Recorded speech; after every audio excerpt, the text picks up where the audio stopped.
Welcome to First Unitarian Society of Minneapolis, the birthplace of Congregational Humanism.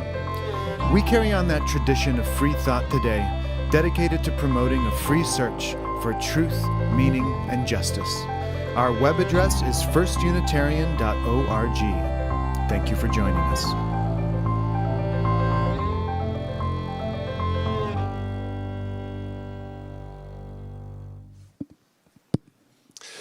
Good morning and welcome to First Unitarian Society of Minneapolis. My name is Mike Fossich and I'm the music director here at FUS. We're glad that you are here with us this morning. Our January theme is practicing resistance, which is almost too appropriate right now, but it was an interesting thing to kind of come up with some musical ideas for the week. I decided to do some music by two composers, one Dmitri Shostakovich, who was a Russian composer who kind of skirted this line between making art for himself and for music lovers and people all over the world, and then also staying in line with the demands of Stalin, which was very difficult. And so his music was censored, and he was kind of living in fear his whole life of being imprisoned or sent to labor camps if his music wasn't exactly what was expected from the Russian propaganda machine. So he just continued to write music though, and I'm going to do two preludes today, one from the beginning of his career and then one towards the end of his career. Yeah, so we're going to do two pieces by Shostakovich, and then the other piece I'm going to do is by a composer named Billy Taylor, who is an American jazz pianist and composer, and he's famous for writing the piece "I Wish I Knew How It Would Feel to Be Free," which was then made famous by Nina Simone in the mid-'60s, but he wrote that piece in the early '50s, right before the passing of Brown versus Board of Education, and 15 years before the civil rights era. Legislation was passed into law. So these are composers, of which there are very many, who wrote music always for the sake of music, for the sake of humanity, and in the face of resistance, and this will happen again and again. So first off this morning is a prelude from the beginning of Shostakovich's career, from Opus 34.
Again, welcome to the First Unitarian Society of Minneapolis on this sunny, hazy morning here in a city that is in crisis and pain at a time when it feels like the deck is stacked against all that is good. It matters that you are here today. It matters that we're together. I don't know about you, but I am a crazy combination of exhausted and teary and angry. May this be a time of collective comfort and hope as we build strength and courage. We typically take intentional time at the beginning of our assemblies to acknowledge that those of us who are relative newcomers here live and work and play on the past, current, and future homelands of the Dakota Oyate. Today, alongside of that very important reality, let us acknowledge that this place that we call Minnesota is also the home of newcomers, the home of people of all races and cultures, a home where all belong, regardless of legal status. None of us belong until all of us belong, until all of us are recognized as worthy. First Unitarian Society is a member congregation of the Unitarian Universalist Association of Congregations. I'm Reverend Jullan Stoneberg, your Interim Minister.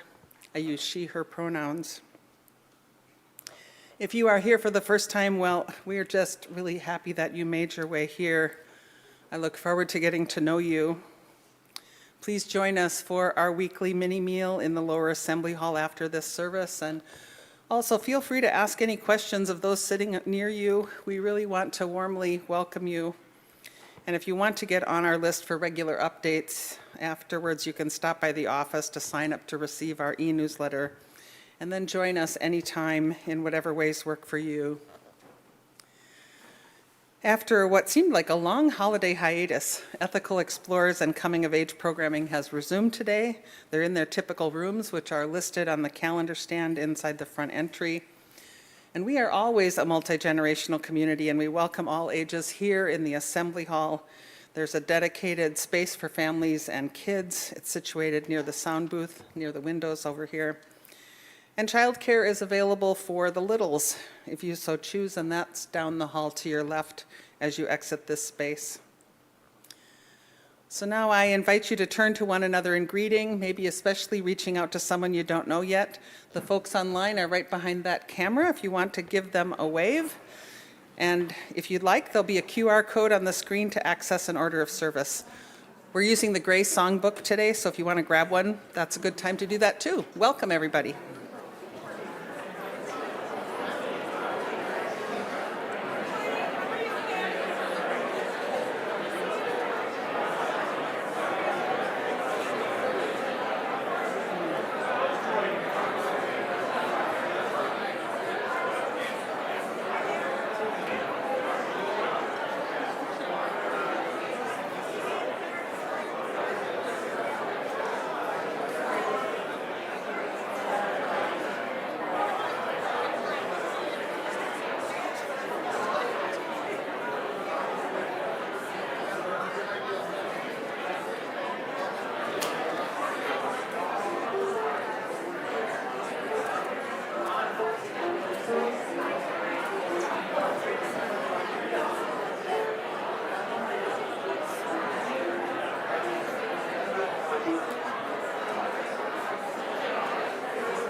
So as you've already heard, our theme for the month of January is practicing resistance. And although, in fact, this theme was chosen months ago, obviously that was a prescient choice given what's happening in our state right now. And I chose opening words for today that were written during the pandemic by Rod Richards with a few small edits. It's poignantly, I think, applicable to our world today. It's titled, "Stay Together and Stick Together." We who gather here in this tender and anxious and confusing time, we have been awash in a sea of information and misinformation and disinformation, and this information that we seek is simply so that we make wise decisions about how we respond and learn how we hold one another when we can't fix it all, and decide how we can be when we feel overwhelmed and helpless. What is this we face? How best do we respond? And why is this happening? The why. Why do those who suffer so suffer most, always suffer most from what we now face? Why? And what can we do for those who are most at risk, most vulnerable all the time, and now again? And how do we respond, and how do we hold one another when we can't hold everyone? And how do we stay together and stick together and gather together when we just want to stick our heads in the sand? Yet we are. Here we are. We are here together. So come, let us embrace this one beautiful and life-changing thing we can do, which is to hold hands and stick together. We so persistently light our chalice each time we gather in order to inspire us to use our powers to bring light into the world. As Marcelo comes to light the chalice here, I invite those of you at home to light a chalice where you are, either with an actual flame or in your heart. Today's chalice lighting words are those of Michelle Collins, "To speak when silence feels safer." Let's speak them together. This flame burns for the courage we find when fear makes sense. Not the absence of doubt, but the choice to act anyway. We light it for those who speak when silence feels safer, and those who act when invisibility beckons. Our chalice flame is lit in our hearts and in this space and wherever we're gathered. May its light awaken us to the blessings of this day and to all the possibilities that lie before us. So now let's speak our congregational covenant together. Love is the spirit of this place, and service its law. This is our great covenant, to dwell together in peace, to seek the truth in love, and to help one another. It can be difficult when there is so much suffering and despair and abuse of power around us to find reasons to sing. And yet I think to choose to sing is in itself an act of resistance and defiance, just like the composers Mike spoke of, an insistence that we will not stop saying yes to life. And so I invite you to rise in body and or spirit to sing number 6 in the Grace Songbook, Just As Long As I Have Breath. The words are on the screen as well.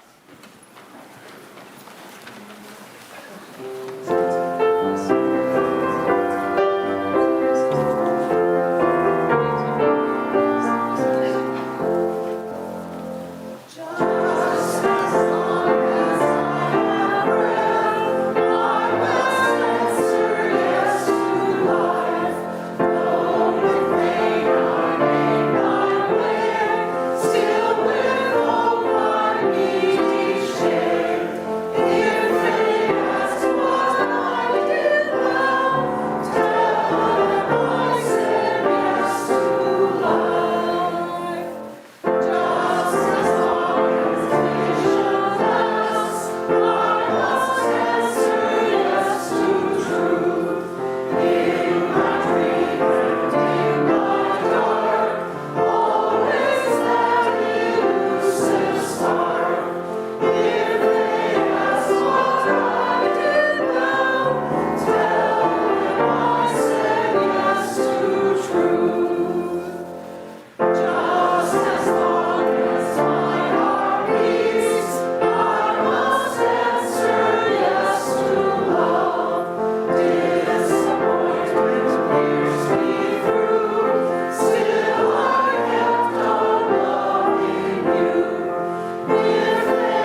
Good morning.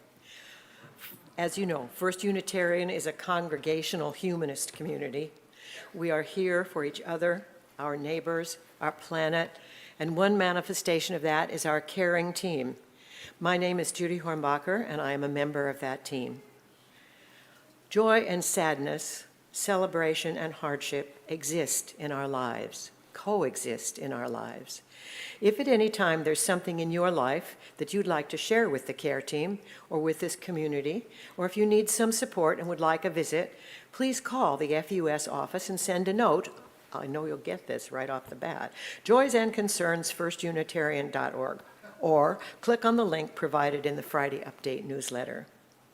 We are in uncommon and uncertain times, at least for those of us whose usual existence is one of relative peace and freedom. Our collective fear, trauma, anger, sorrow, as Reverend Jullan was saying, is palpable as we witness neighbors and friends being swept up, detained, and treated as if they had no worth. Just a few days ago, the brown-skinned U.S. citizen niece of a member was seized during an ICE raid at her worksite along with 9 others. She was released about 4 hours after 4 hours in federal custody. The fate of those with whom she was arrested remains unknown to the family, whose thoughts are with all of us and those unlawfully detained. William Herbachek, I hope I have said that correctly, William, sends his thanks to everyone who has been showing up to protest, as well as supporting our community, both in person and from afar, following ICE's act of remorseless evil, taking the life of Renee Good. It has been incredibly difficult for him to not be overcome by despair and hatred as our country has continued to deteriorate over the course of this administration. None so difficult for him as this particular week. And so, he is all the more grateful for our commitment to resist and seek common good in the face of what can feel at times like an insurmountable evil. It is all of your actions, both great and small, which inspires and sustains his hope. He says, let us all continue to work towards the good however we are able, that injustice does not go unanswered, and that our love for one another and our communities remains burning brightly in spite of the darkness surrounding us. Thank you, William. And of course, the killing of Renee Good by federal agents continues to weigh heavy on all of our hearts. In a few moments, Reverend Jullan will lead us in a moment of silence for Renee. Though we have not received any other specific joys or concerns to share this morning, we are aware that there are many among us who need a little extra support or affirmation. There is more than enough suffering to go around, and we hold each other in care and understanding. And we also attend to the many real situations around the world where folks are suffering, starving, or under attack. Venezuela, Iran, Sudan, Gaza, Ukraine, just to mention a few. May care for each being and the common good prevail. Let us take some quiet time to breathe together, to connect with our shared humanity, to feel the solid earth beneath us, and to remember that we are not alone. In the silence, you're invited to reflect on all the joys, losses, griefs, and milestones that you hold in your hearts. May all those we love and all beings everywhere be at peace.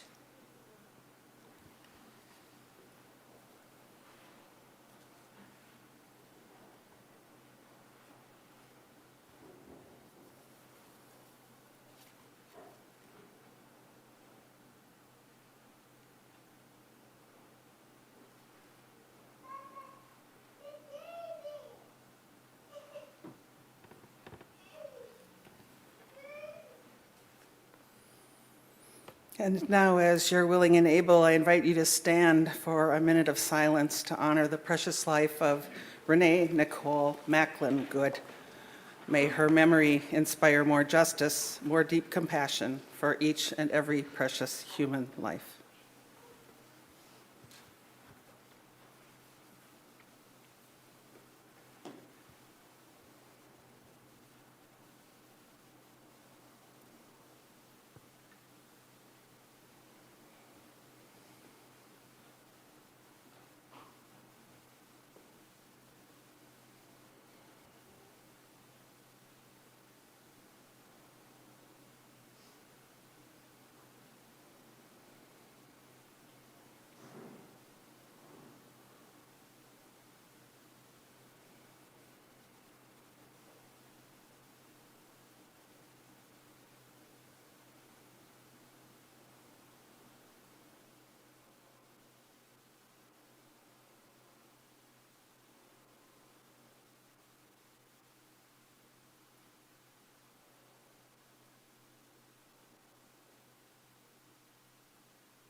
be seated.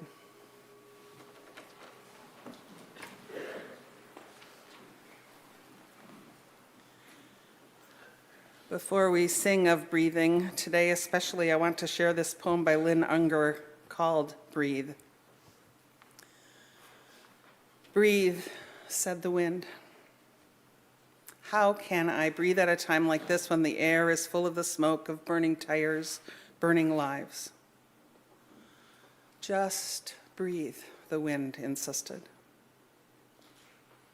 Easy for you to say if the weight of injustice is not wrapped around your throat, cutting off air. I need you to breathe. I need you to breathe. Don't tell me to be calm when there are so many reasons to be angry, so much cause for despair. I didn't say to be calm, said the wind. I said to breathe. We're going to need a lot of air to make this hurricane together. And so let's gather up that air because we need it and sing of peace and love, meditation on breathing.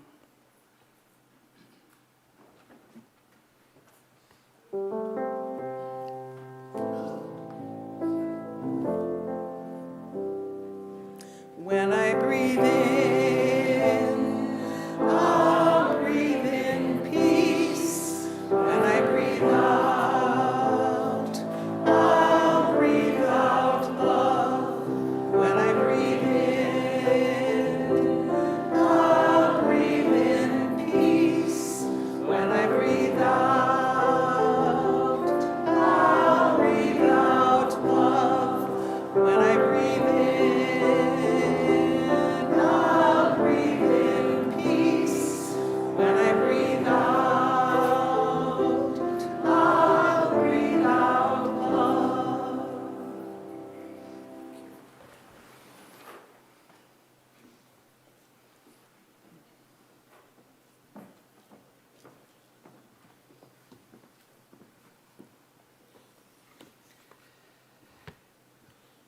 Chris Hedges is a Pulitzer Prize-winning author and journalist who was a foreign correspondent for 15 years with the New York Times.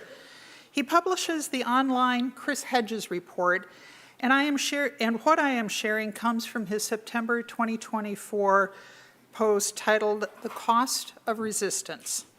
Here, he reflects on the words of Reinhold Niebuhr, the Protestant social ethicist, preacher, and prolific writer who died in 1971. Hedges writes, "We may feel, in the face of the ruthless corporate destruction of our nation, our culture, and our ecosystem, powerless and weak. But we are not.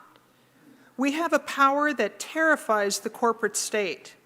Any act of rebellion, no matter how few people show up, or how heavily it is censored, chips away at corporate power. Any act of rebellion keeps alive the embers for larger movements that follow us. It sustains another narrative. It will, as the state consumes itself, attract wider and wider numbers. Perhaps this will not happen in our lifetimes, but if we persist, we will keep this possibility alive. If we do not, it will die." Reinhold Niebuhr labeled this capacity to defy the forces of repression a sublime madness of the soul. Niebuhr wrote that nothing but madness will do battle with malignant power and spiritual wickedness in high places. This sublime madness, as Niebuhr understood, is dangerous, but it is vital. Without it, truth is obscured. And Niebuhr also knew that traditional liberalism was a useless force in moments of extremity. Liberalism, Niebuhr said, lacks the spirit of enthusiasm, not to say fanaticism, which is so necessary to move the world out of its beaten track. It is too intellectual and too little emotional to be an efficient force in history. The prophets in the Hebrew Bible had this sublime madness. The words of the Hebrew prophet, as Abraham Herschel wrote, were a scream in the night. While the world is at ease and asleep, the prophet feels the blast from heaven. The prophet, because he saw and faced an unpleasant reality, was, as Herschel wrote, compelled to proclaim the very opposite of what his heart expected. This sublime madness is essential. It is the acceptance that when you stand with the oppressed, you get treated like the oppressed.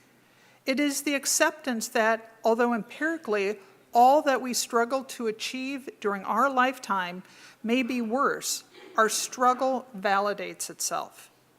As Hannah Arendt wrote, in The Origins of Totalitarianism, the only morally reliable people are not those who say this is wrong or this should not be done, but those who say, I can't.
H.A. Musty was a pacifist who opposed U.S. entry into both world wars.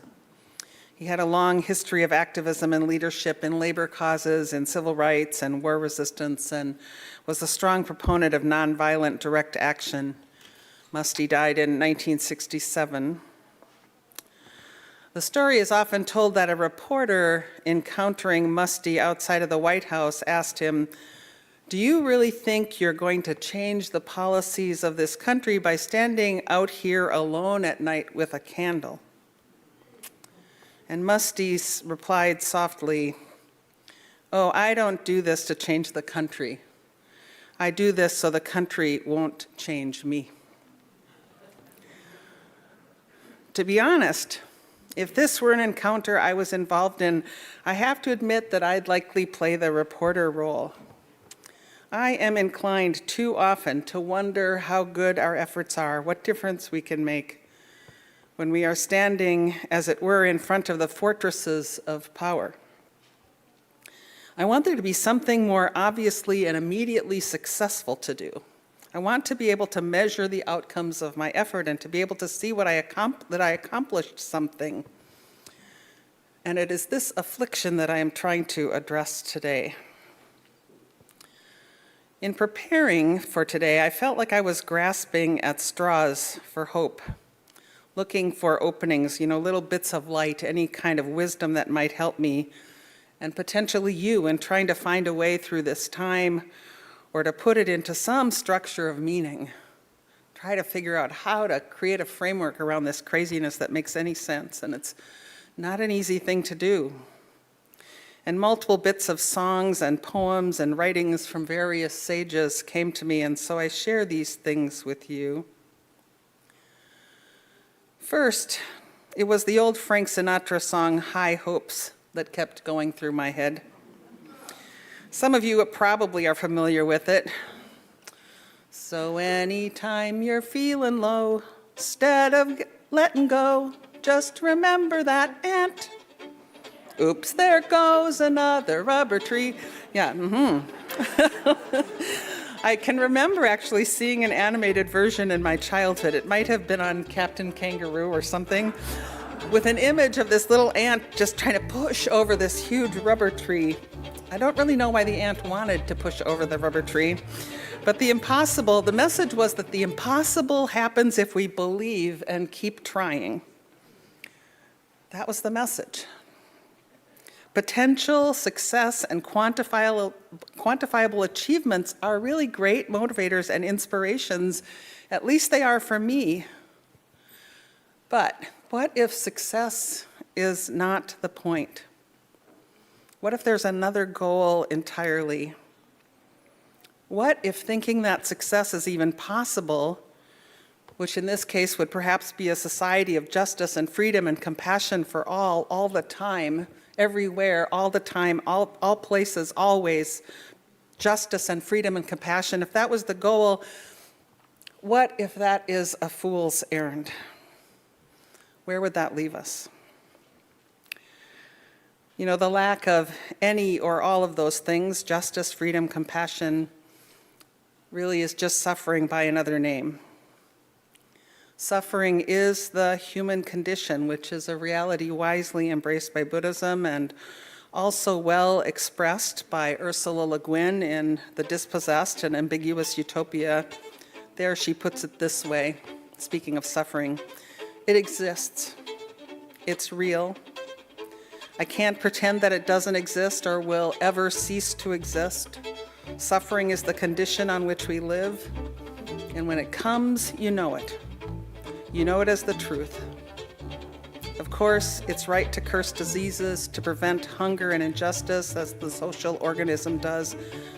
But no society can change the nature of existence. We can't prevent suffering. This pain and that pain, yes, but not pain. A society can only relieve social suffering, unnecessary suffering. The rest remains. Suffering will not go away, and we cannot fix it all. We are mortal, our lives are impermanent, which reminds me of Audre Lorde's poem, A Litany for Survival. It's actually in our gray songbook. There she claims that we were never meant to survive, that we were never meant to have an existence free of hard times and struggle. She writes, "And when the sun rises, we're afraid it might not remain, And when the sun sets, we're afraid it might not rise in the morning. When our stomachs are full, we're afraid of indigestion. When our stomachs are empty, we're afraid we may never eat again. When we are loved, we are afraid love will vanish. When we are alone, we are afraid love will never return. And when we speak, we're afraid our words will not be heard nor welcomed. But when we are silent, we are still afraid. Try as we might, and then try again and again, we're still afraid and hungry and unwelcome and hurting and in real danger. And what are we to do with this reality? Another song came to mind, this one from the civil rights era, Pete Seeger's Keep Your Eyes on the Prize. Keep your eye on the prize. The chorus repeats, keep your eye on the prize, hold on. Keep your eye on the prize, hold on. Hold on, hold on. Keep your eye on the prize, hold on. Keep focused on the goal. Keep hoping, keep holding on. That's that message, that what we need to do in the presence of pain and suffering is to hold on and to don't give up and to never give in. And this is an answer, I think, maybe the only answer, to hold on and to keep going, to cry out like the prophets in the wilderness, to find and actually embrace that sublime madness within us that makes it possible, even when it seems hopeless, to hold hands and stick together, to choose to turn to love and light. Did you know that Leonard Cohen spent 5 years in a Zen monastery? There he wrote much of his Book of Longing, which is a collection of poems and drawings that talk about challenges to the human spirit. In there he writes, in such periods, the most intimate and inward of human labors, that supreme instrument for magnifying the light between us and lighting up the world, is an act of supreme resistance. Love is an act of courage and resistance. In hard times, the best thing we can do is magnify the light between us and light up the world. To love is a supreme act of resistance. And then there's James Baldwin, here sounding a little bit like Audre Lorde, who searched for an antidote to dog our despair. He wrote this, all love is light's battle against the entropy continually inclining space-time toward nothingness, against the hard fact that you will die and I will die and everyone we love will die, and what will survive of us are only shoreless seeds and stardust, unquote. All that stuff is true. You will die and I will die, and what will be left of us is stardust. But, love is light's battle, a battle against both despair and chaos. What we need, whatever else is going on, is to know that there is light somewhere waiting to be found. And our lives depend not necessarily on finding that light, but on searching for it, keeping our eyes turned toward it, even when we don't see that things are getting better or maybe even are getting worse. The fact that we can't see it right now does not invalidate the fight for justice. Because, indeed, if the arc of the moral universe is long, I mean really long, it's likely that even in our lifetimes, we may be unable to perceive that the arc is bending. And if this is true, then perhaps it is true that this calls for, in Niebuhr's words, that sublime madness in the soul. A madness that says, I will not give up, I will not try, I will never say, I can't. Even when standing before insurmountable fortresses of power, we must try. As Chris Hedges has said, I do not in the end fight fascists because I will win. I fight fascists because they are fascists. And so I repeat some of his words that Shelley shared earlier because they're so important. Hedges said, We may feel in the face of ruthless corporate destruction of our nature, our nation, our culture, and our ecosystem, powerless and weak, but we are not. We have a power that terrifies the corporate state. Any act of rebellion, no matter how few people show up or how heavily it's censured, chips away at corporate power. Any act of rebellion keeps alive the embers for larger movements that will follow us. It sustains another narrative. It will, as the state consumes itself, attract wider and wider numbers. Perhaps this will not happen in our lifetimes, but if we persist, we will keep this possibility alive. If we do not, it will die, unquote. And so Audre Lorde ended her poem about survival with these words, knowing that we're going to die. So it is better to speak, remembering we were never meant to survive. It's better to speak, it's better to act, it's better to show up, even when we're afraid and hopeless. Because in showing up, in speaking and keeping on, and keeping our eyes on that prize, we never know when we are the ones providing the light for someone else who just can't find it. That novel that Ursula Le Guin wrote, in there the idealistic physicist Shevik speaks publicly to an enormous crowd of his fellow anti-authoritarian socialists who've taken to the streets in furious desperation in the face of growing inequity and corruption. And Shevik says, "It is our suffering that brings us together. We know that there is no help for us but from one another, that no hand will save us if we do not reach out our hand. And the hand that you reach out as empty as mine is.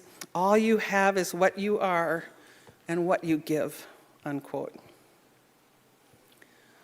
So let us not measure our actions only if they succeed, but rather find our strength in our persistence and our moral courage.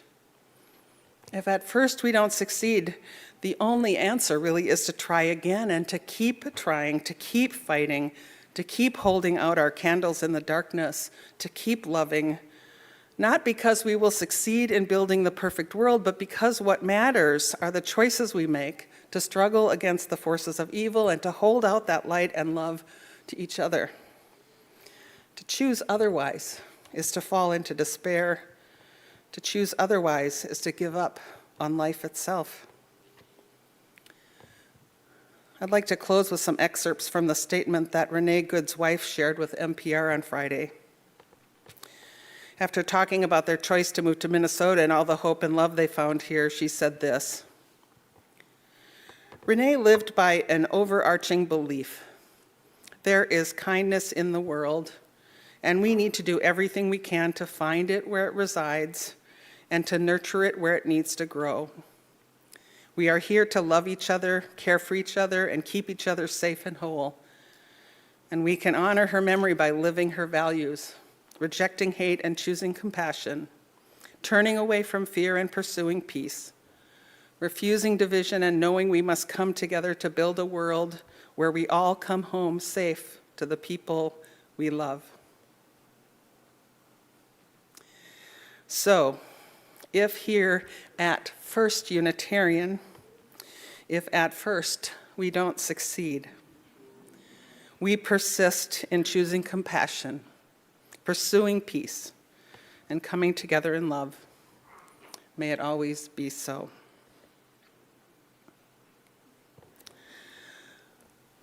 So the song we are about to sing was set to a poem by James Oppenheimer in response to scenes of women marching for labor rights following the Triangle Shirtwaist Factory fire in 1911.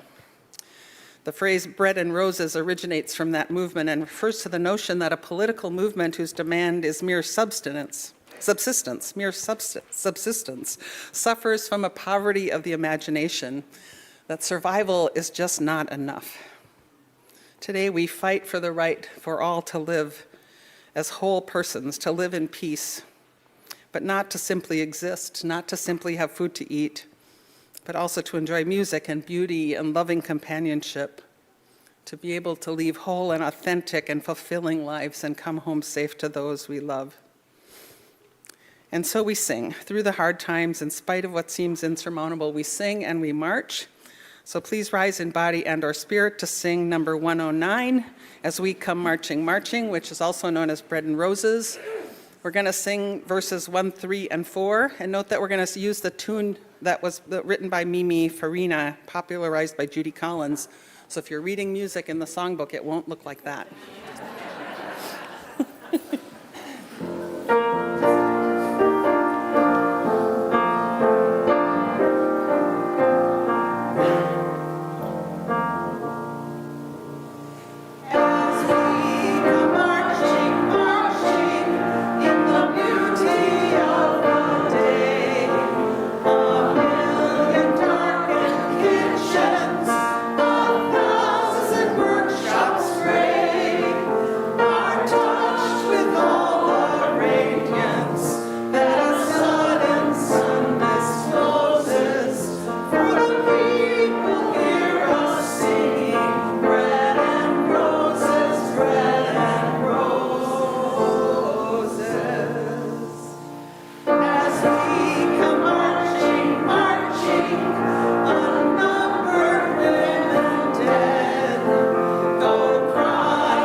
Good morning.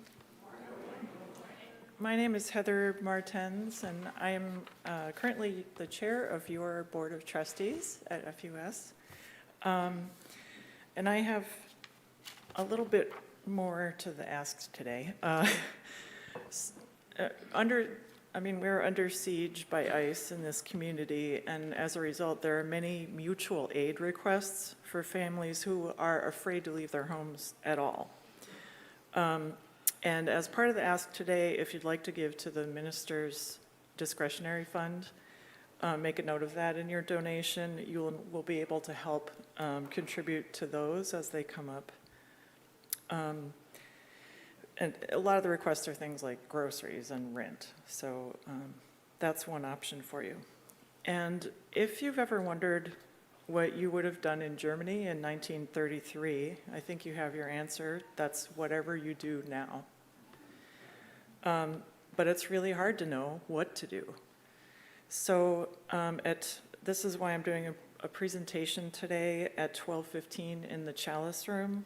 I will show information on the wide variety of things that you can do for the community right now based on your own capabilities, life situation, gifts.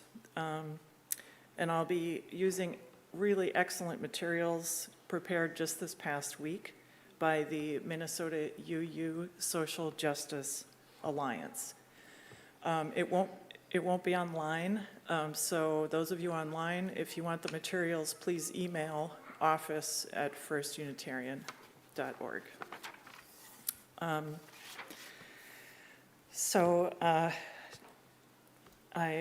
For today, normally I just do and here's the regular script. So I want to share First Unitarian Society as a free, independent, and self-governing humanist community. We like to say that we are the birthplace of Congregational Humanism. Our mission is to foster a free search for knowledge and meaning, to strive for justice, and to serve one another, the Twin Cities, and beyond. Your financial support means that we can work toward this mission together, and it's a really important element in turning our shared vision into reality.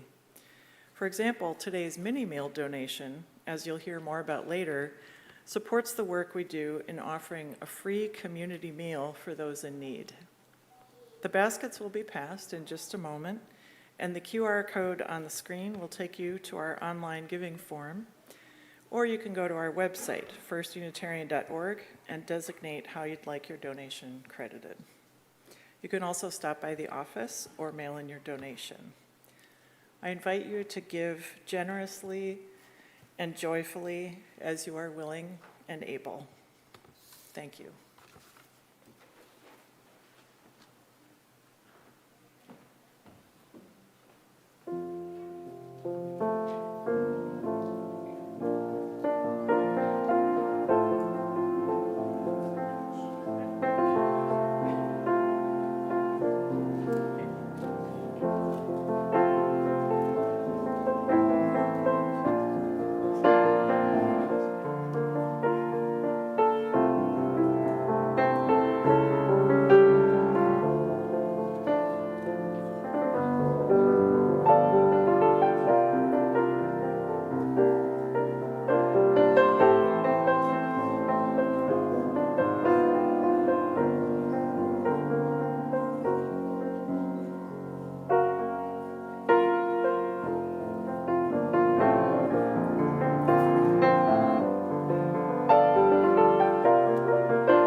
Okay, I have a few announcements. So many important things going on. To increase visibility of our social justice work here at FUS and to invite you into specific ways to take action, we are experimenting with highlighting a social justice project each month. This is an opportunity to learn about this project, its leadership, and will provide a tangible way for you to plug into their work. And our first highlight for the month of January is Active Voices. They held a postcard writing session before today's assembly and are, in addition, offering opportunities for more postcard writing over the next 2 Sundays, so check the Friday update for details on that. Today, beginning at 12:15 in this room, members of the Advertising Task Force will present results of the very successful advertising campaign. Check if you're not here in person and you want to join online, check the Friday update for a Zoom link or call the office. The deadline to register for our Intergenerational Mystery Pals program is today. This is for kids and youth and adults who want to exchange some fun mystery notes with intergenerational pals. I think we have a slide for that has some QR codes where you can register to be part of that. It's a lot of fun. Everybody who does it loves it, so I hope that you can sign up to do that. Again, there's more information in the Friday update, but the deadline is today, so get your kids and or yourself signed up. And also, as you already heard from Heather, in the Chalice room downstairs, she's going to present what Moose Josh shared with us last week about concrete ways to respond to immigration enforcement and to meet you where you are and what you're able to do. So if you weren't able to attend that with Moose Jaw last week, you can get the scoop here today. Then next Saturday, I want you to know that FUS is one of the over a dozen co-sponsors of the National Religious Freedom Day Forum and Luncheon, and it's organized by Humanists of Minnesota. It's being held, again, right here in this space next Saturday, January 17th from 9 a.m. to 2 p.m. Local leaders and local and national leaders who support the separation of church and state will be here to champion the true meaning of religious freedom and to counter the efforts of those who would distort this constitutional principle to discriminate against LGBTQ people, curtail reproductive rights, deny services, impose religion on schools, and justify authoritarian government. The morning's keynote speakers include Mariko Hiroshi of Americans United for Separation of Church and State, and the Reverend Susan Hayward, who's a local UCC minister, who also co-hosts the podcasts American Unexceptionalism, addressing religious nationalism across the globe. In addition, there'll be a panel of several Minnesota legislators discussing the concept and practice of religious freedom. Doors open at 8:30 on Saturday. The program starts at 9:15. It's free and open to the public. The program continues through lunch with a keynote address by Fish Stark, who's the executive director of the American Humanist Association, entitled "The Cause of America, Religious Freedom and the Fight Against Tyranny." And Representative Mike Freiberg will also be honored for his longstanding commitment to religious freedom and the separation of church and state. A ticketed lunch buffet follows, and tickets for that must be purchased by tomorrow. And again, you can find those details in the Friday email. We all know that Christian nationalism is becoming ever more pervasive in the halls of power. So it's really important that we show up for secular democracy and for our humanist values.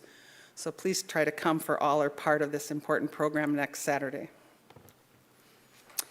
Now, after this assembly, for those here in person, I hope that you can come downstairs for our weekly mini meal.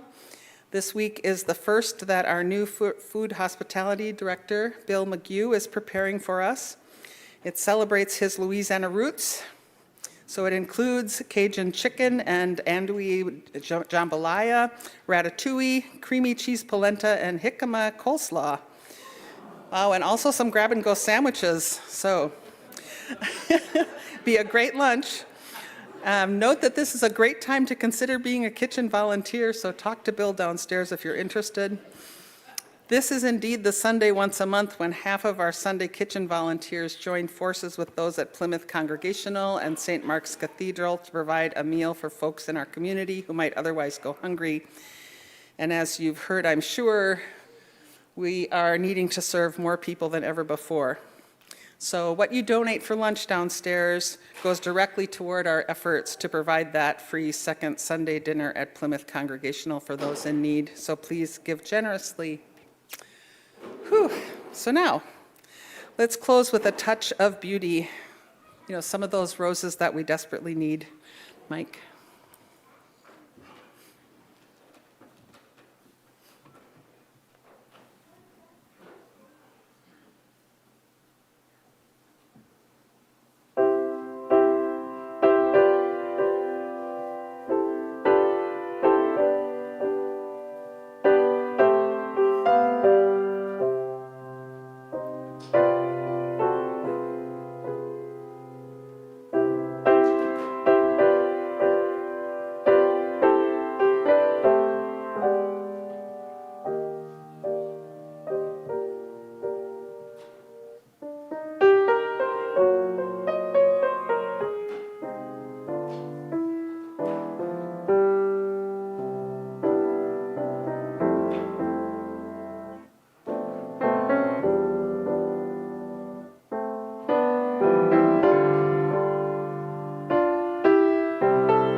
So let us wrap up our time together in this space by extinguishing our chalice. Please join Marcelo and me in speaking the words on the screen. We extinguish this flame, but not the light of truth, the warmth of community, or the fire of commitment. All of these we carry in our hearts and in our minds until we are together again. And I send you off with these words of Michelle Collins. Leave this place with hope rekindled, not as wishful thinking, but as stubborn practice. In a world drenched with despair, choose joy, choose action, choose to believe another way is possible, and live as if it's already breaking through. So go now in peace and love, always persisting.